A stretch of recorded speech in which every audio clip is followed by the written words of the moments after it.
Manifesto for Hope, Principle 1. An ounce of practice is worth a ton of theory.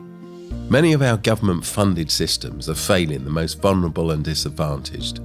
At the same time, we're sidelining our greatest national asset, local people. We've got a stark choice: to keep pouring money into policies we know aren't working, or to invest in new and better ways that really improve people's lives.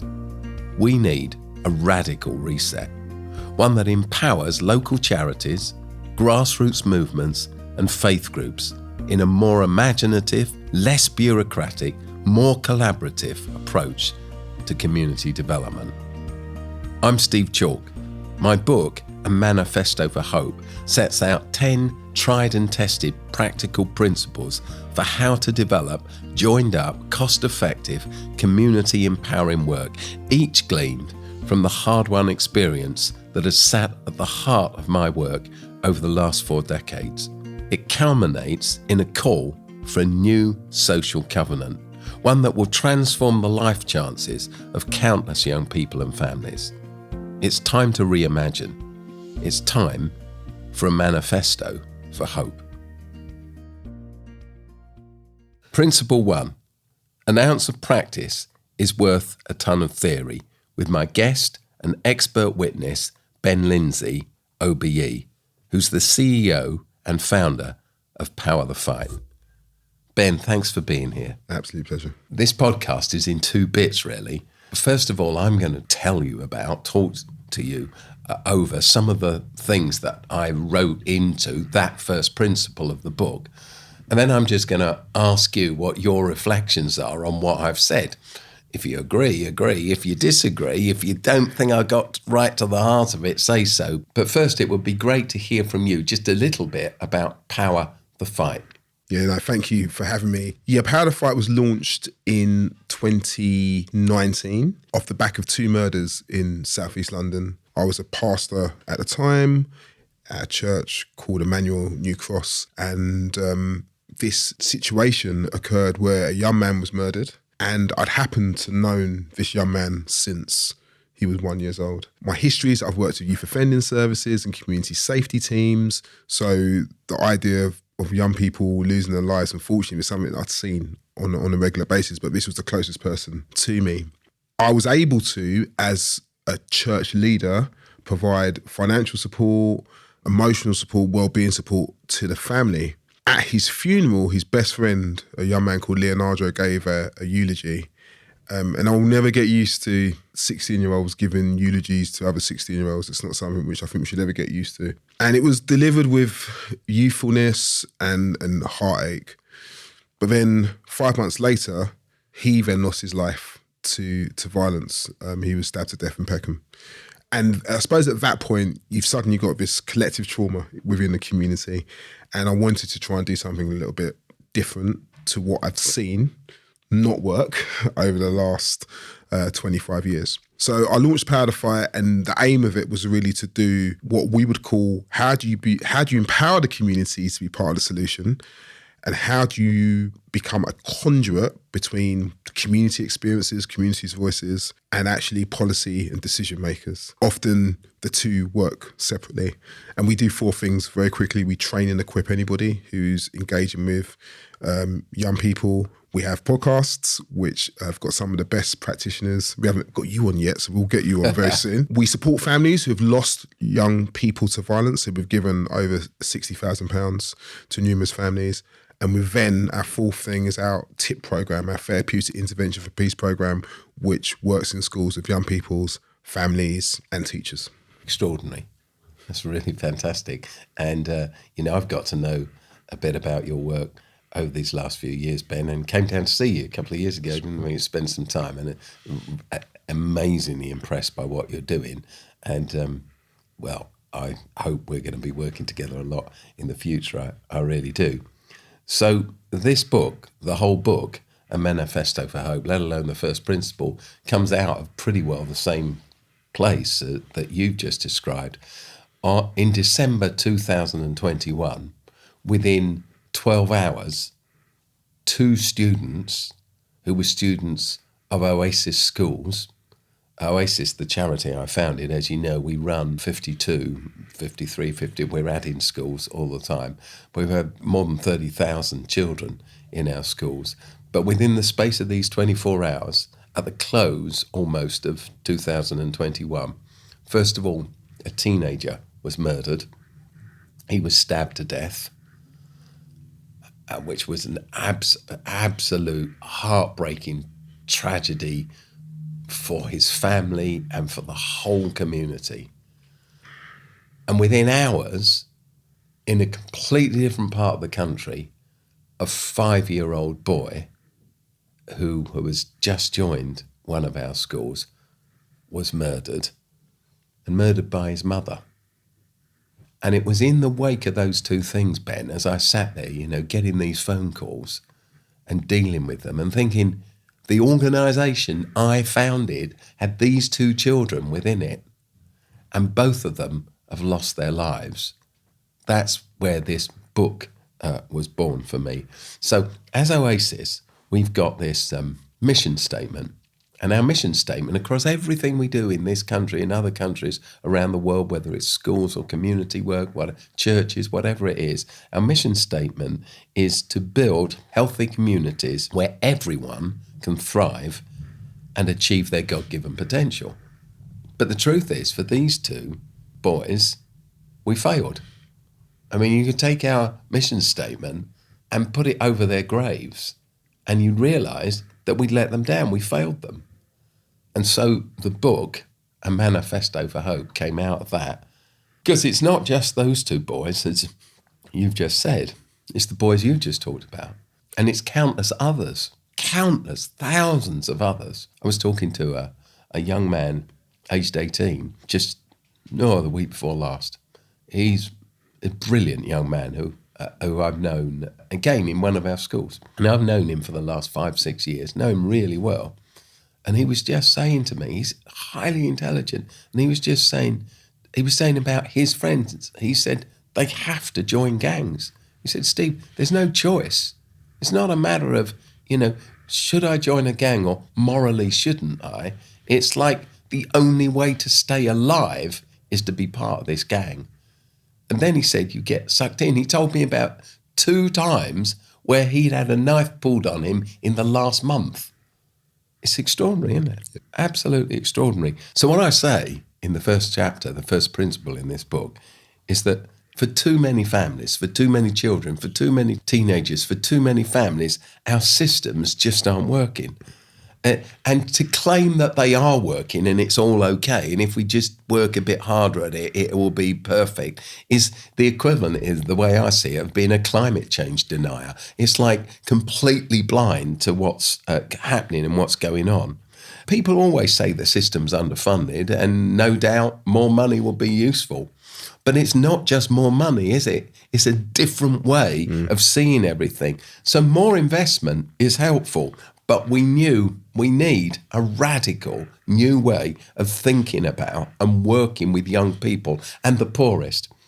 It's true that the gap between the richest and the poorest in our towns and in society is wider now and still increasing than at any time since Charles Dickens wrote Oliver. It's absolutely extraordinary. We're not going forward, we're moving backwards. The gap's getting wider and wider. And it strikes me, Ben, in all of this, that what we don't do is equip local people.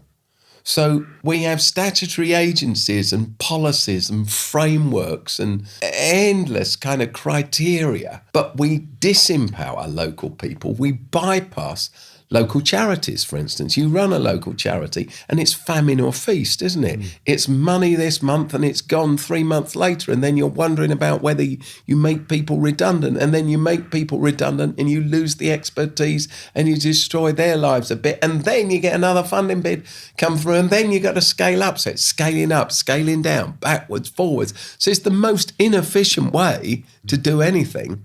And I say in this book that you have faith groups and grassroots movements and local charities, all of whom know the streets, all of whom understand, all of whom know the schools, But the policies set by people who've never been to the community, who don't know what's going on, who don't know the kids, who don't know the tensions, who've probably never had lunch with anyone who lives on a housing estate. And yet they make the decisions. So it seems to me that we need a huge change. Now, Oasis has been given this incredible privilege. We are opening what's called Oasis Restore. And Oasis Restore is the first time in British history that a charity has been allowed to run something that sounds quite scary, a custodial establishment. But I've pioneered this or worked with it or agitated about, I don't know what the right word is. But anyway, I've been on about it with the powers that be for a long time. And some years ago, it was agreed through a long, open process, we had to apply and everything was externally accredited and all the rest of it. But we're the first charity to be able to take a young person who's been sentenced by a judge for a violent crime, a teenager, and we're an alternative to Feltham or an alternative to a YOI, a youth offending institution. And what Oasis Restore is going to do is give therapeutic care. It's not what have you done wrong, but what's happened to you. And it's beginning with that young person understanding that they've committed a serious crime, but working with them to a new place so they don't go on to commit more serious crimes. But here's the thing, Ben, what I say in the first chapter of this book is I bumped into, when we first given this opportunity, a whole lot of people who've said, oh, Steve, if you do this and it works therapeutically, you'll do yourselves in and you won't have a job. You'll have to shut down because young people have been helped and it's therapeutic. And I said to them, what do you mean? What do you mean? The justice system sits at the end of a really long list of failures.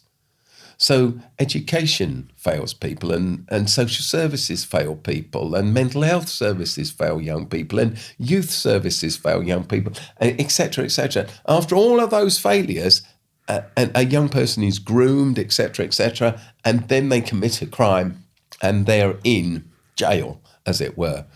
So as many young people as you work with therapeutically, what you've got to do is turn the tap off. And you can only turn the tap off if you address what's actually happening in local communities.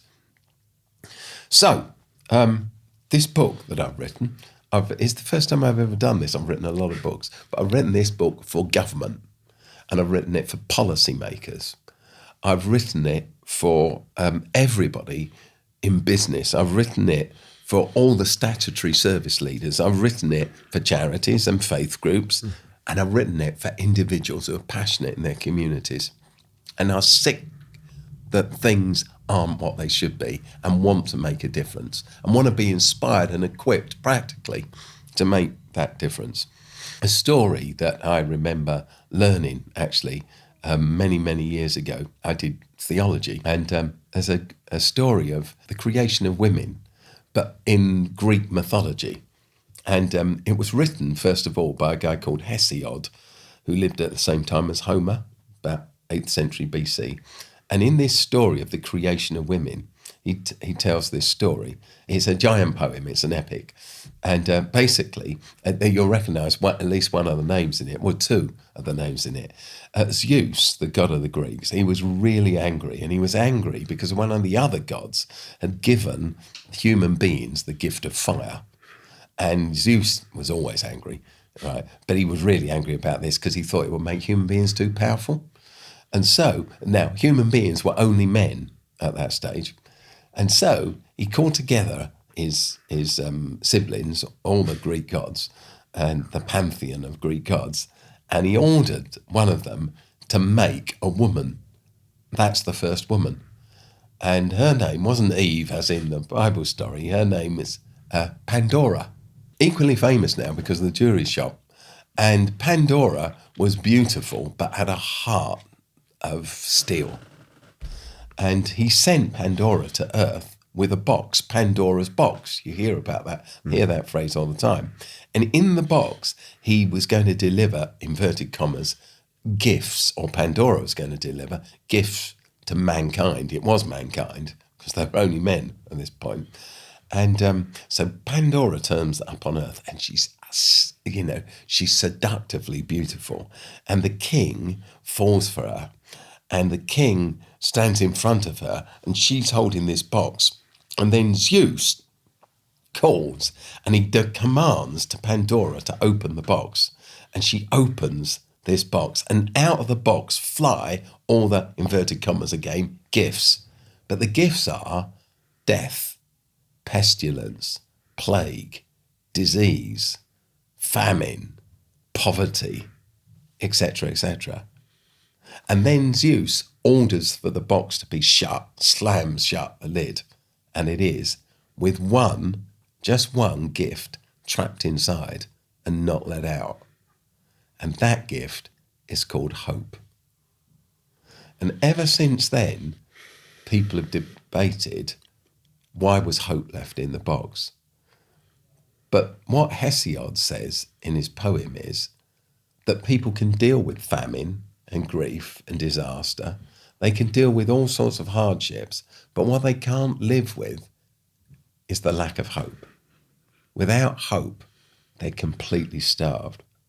So I often think of my work, the work of Oasis, as we're knocking the lid off and bringing hope. And it strikes me that so many of the systems we have, they deal with cases and not people. They don't see individuals and their need. You're a number in the system, but there is no hope. You're left there. There's no hope. I've learned, and I say this in the chapter as well, that in order to be able to make policy at any macro level, you need to have first understood how things work at a micro level down in at least one community.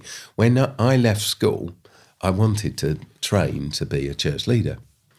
And I went to see one of the tutors at the college I wanted to go to. I left school when I was 18. And they said, well, you're a bit young for this.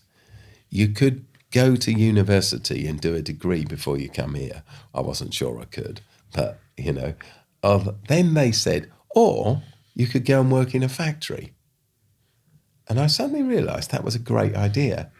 And I went to work for 2 years in a factory as a cleaner. I used to sweep the floors. For 2 years I did that.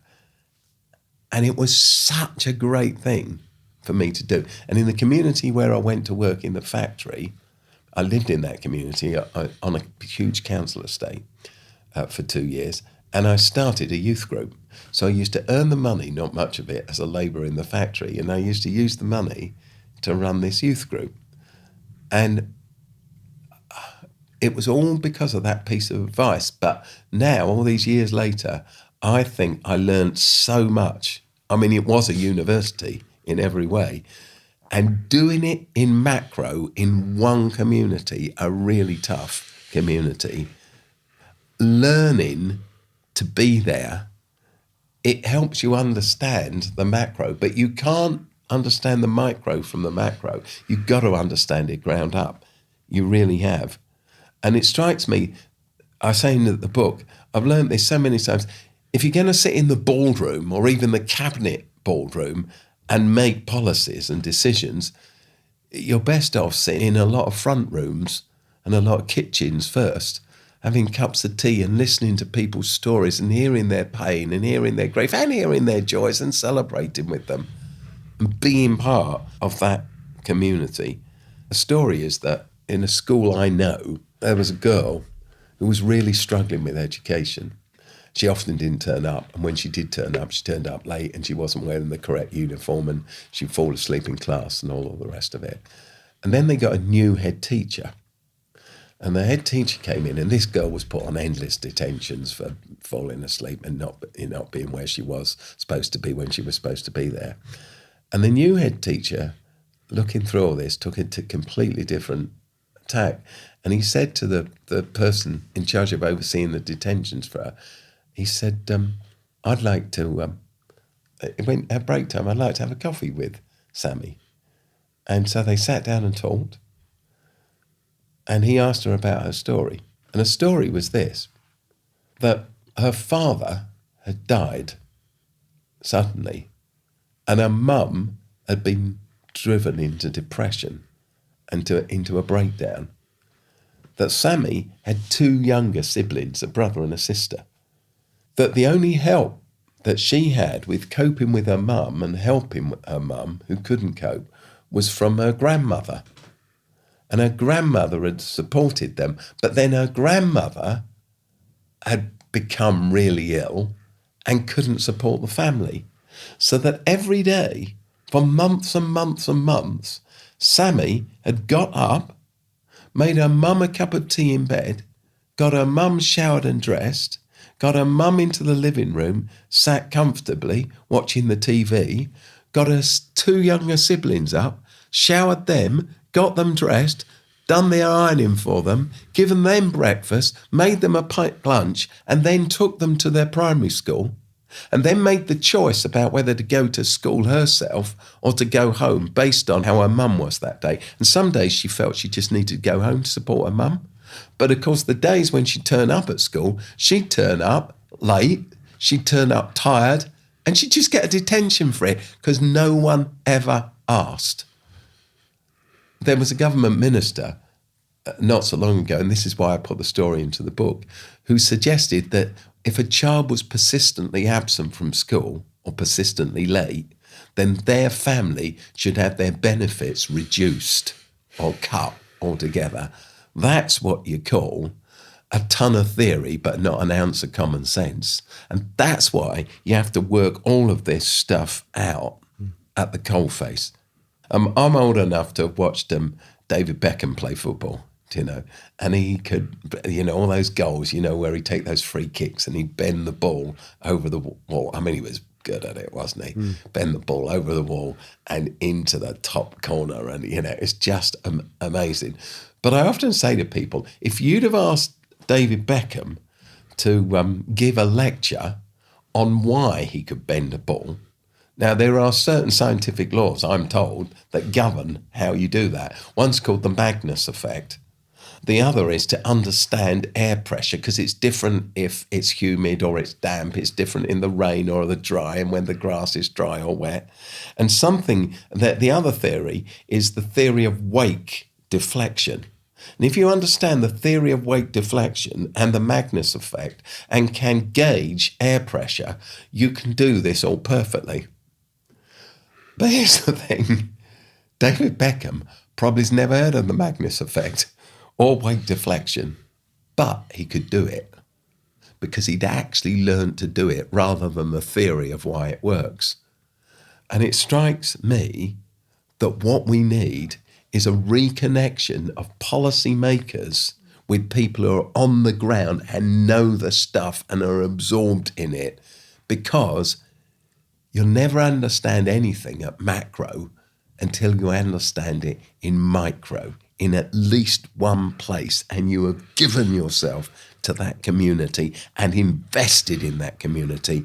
And if we're going to get out of the situation we're in, we've got to ensure that those people who are on the ground get a real voice in the making of policy and the making of funding. Because to end where I started with those 2 boys that I got 2 phone calls about in those closing hours of 2021, I know, because I was involved, that in both communities, our local community workers had asked for money that we had been denied. Money that was available, money that was on the table, money that was given for things that didn't make a difference.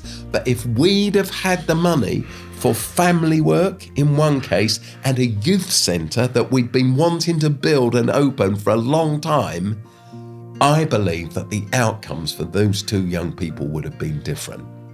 That's why an ounce of common sense is worth more than a ton of theory.